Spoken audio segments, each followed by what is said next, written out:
Hey everybody, I'm Trish from Foldfactory, and this is your 60-second super cool fold of the week. Thanks for watching. This week's super cool fold is from my good friends at Slate Group in Lubbock, Texas. I was actually just there last week for a big event, and they sent me back with a collection of really cool samples I'll be showing in the coming months. But I wanted to start with this one. This is from Texas Rangers. This was designed by the Texas Rangers Baseball Club, and this was designed to promote group ticket sales. So this was sent to clubs and organizations and schools.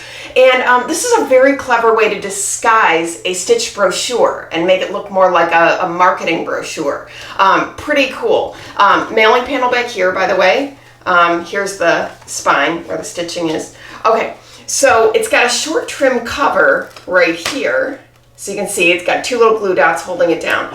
Opens up, but then it actually is a stitched booklet. So think of this like an 8-pager self-cover, except that the cover is in an L-cross format. So if you watch Fold of the Week, an L-cross is a cousin to an iron cross. It creates an L shape like this. So what I love about this is, here's your 8-pager.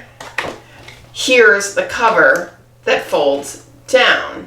So really clever use of format die cut. This is on Flow gloss cover, 100 pound.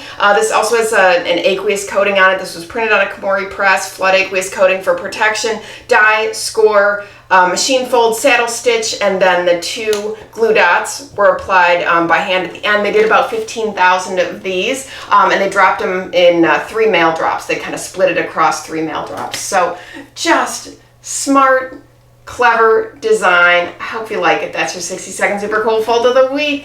Stitch brochure with L-cross cover. Forward this to your friends and colleagues. Keep the dialogue going. And viewers, please send me your folds. If I use them, I'll send you free stuff. Visit foldfactory.com for fold samples, die lines, and print. And remember, think finishing at the beginning. I'll see you next week. Bye.